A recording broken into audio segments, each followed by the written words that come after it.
Hello friends, welcome to my channel Education and Job @94।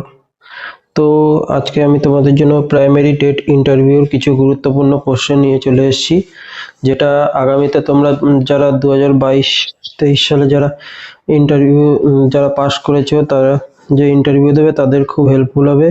এগুলো previous ইয়ারের সমস্ত shift থেকে নেওয়া হয়েছে, তাদের থেকে কিছু কালেক্ট করতে পেরেছি আমি সেই সমস্ত প্রশ্নগুলো। তো এইগুলো তোমাদের পরবর্তীতে ভিডিও যে ইন্টারভিউটা হবে তোমাদের খুব শীঘ্রই আশা করা যায় নোটিফিকেশন আসবে, এবং এখানে পরীক্ষার্থীর সংখ্যা মনে রাখতে হবে প্রায় 50,000 প্লাস পাস পরীক্ষার্থী। তো সেক্ষেত্রে অনেকটা বেশি পরীক্ষার্থী এবং অনেক দিন ধরেই হবে। তো কম্পিটিশনও টাফ, কারণ তোমাদের যা আশা করা যায় ভ্যাকান্সি যতই বলুক 50,000 তত দেবে না, তোমাদের ধরে রাখতে পারো 20,000-এর মতো ভ্যাকান্সি থাকতে পারে। তো যা সমস্ত ডিপিএসসি থেকে নোটিশ পাঠানো হয়েছে সেখানে তোমার দেখা যাচ্ছে 400 থেকে 500-এর মতো ভ্যাকান্সি, কোথাও 700 ভ্যাকান্সি রয়েছে। তা সেই মতো ধরতে গেলে প্রায় 20,000-এর মতো ভ্যাকান্সি হয়তো তোমাদের দিতে পারে। তো তোমরা এইসব ভিডিও দেখে সময় নষ্ট করো না, তোমরা যারা ইন্টারভিউ দেবে তারা অবশ্যই তোমরা প্র্যাকটিস করো, এবং যাতে তোমরা ভালোভাবে ইন্টারভিউতে যে তোমার যে টোটাল 10 নম্বর থাকে, 5 নম্বর ইন্টারভিউ আর 5 নম্বর ডেমো, টোটাল 10 নম্বর যে থাকে সেখানে তোমরা যাতে কালেক্ট করতে পারো মার্কসটা পুরোটা, সেটাই তোমরা দেখো। তো আজকে আমি তোমাদের প্রাথমিক টেট ইন্টারভিউর ফার্স্ট যে 10ই জানুয়ারি যে মর্নিং শিফটে যে কি ধরনের প্রশ্ন এসেছিল সেগুলো তোমরা অ্যানালাইসিস আমি করাচ্ছি। তো তোমরা সেগুলো দেখে নিয়ে তোমরা খাতায় বাড়িতে নোট ডাউন করে সেগুলো নিয়ে পড়তে পারো, তোমাদের আগামীতে ইন্টারভিউ খুবই হেল্পফুল হবে। তো চলো আজকে ফার্স্ট কোশ্চেন কি বলেছিল, যে এটা কিন্তু 10ই জানুয়ারি 2023-এর মর্নিং শিফটে এসেছিল। তো প্রথম দিকে তোমার কলকাতা ডিস্ট্রিক্টের এদের ইন্টারভিউ হয়েছিল, তো তাদেরই এগুলো কোশ্চেন ধরেছিল। তো 1 নম্বরে দেখো কি বলেছিল, প্রথমে ফার্স্টে তোমাকে ইন্ট্রোডাকশন ফ্যামিলি, অর্থাৎ তুমি কোথা থেকে এসছো, কি করো, তোমার সম্পর্কে সেগুলো তোমাকে ধরবে। তবে তোমার ডিগ্রি কোয়ালিফিকেশন এগুলো তো ধরবেই, তুমি কি নিয়ে পড়াশোনা করেছো তো এগুলো ধরবেই। তারপরে 2 নম্বরে দেখো বর্তমানে প্রাইভেট স্কুলে বাচ্চাদের পড়ানোর ঝুঁকি বাড়ছে কেন।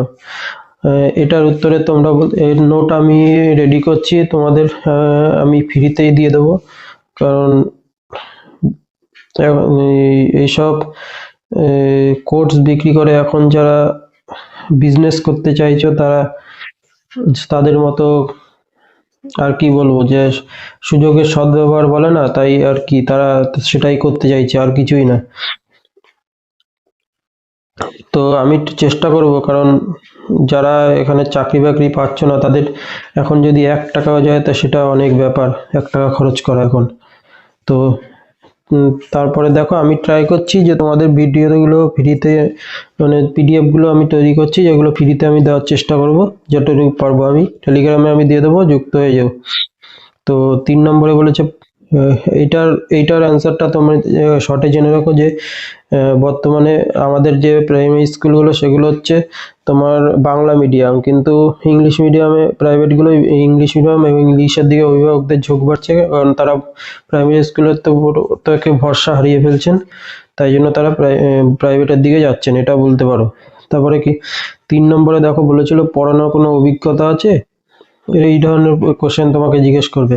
অর্থাৎ তোমরা যারা টিউশনি পড়াও তাদের জন্য তো ভালোই হবে, তোমার যদি পড়ানোর কোনো অভিজ্ঞতা থাকে তাহলে তোমার সেই রিলেটেড কোশ্চেন অবশ্যই তোমার মনে রাখতে হবে, কারণ সেখান থেকে তোমার কোশ্চেন করবে।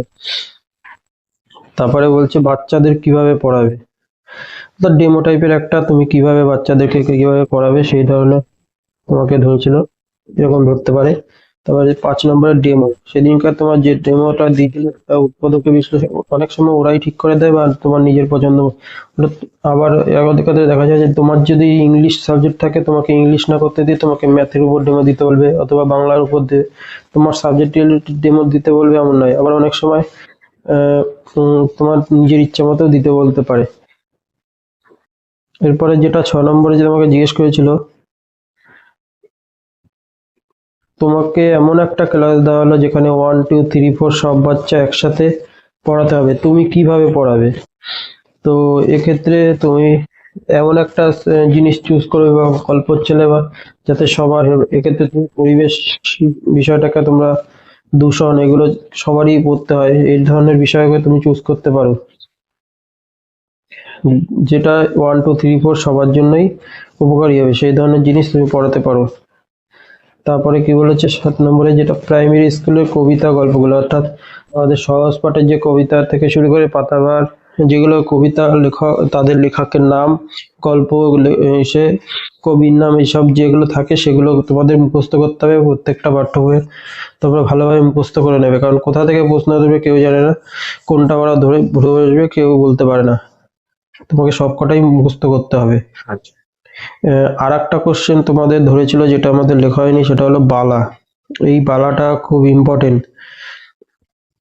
এই রিলেটেড আমি তোমাদের, বালাটা কি এটা ভিডিও আমি পিডিএফ তৈরি করছি, তোমাদেরকে আমি এগুলোর নোটও দিয়ে দেবো টেলিগ্রামে কিছুদিনের মধ্যেই। তো তো এই কটা প্রশ্নই আজকে কালেক্ট করতে পেরেছিলাম, যেগুলো 10 জানুয়ারি 2023-এর মর্নিং শিফটে হয়েছিল।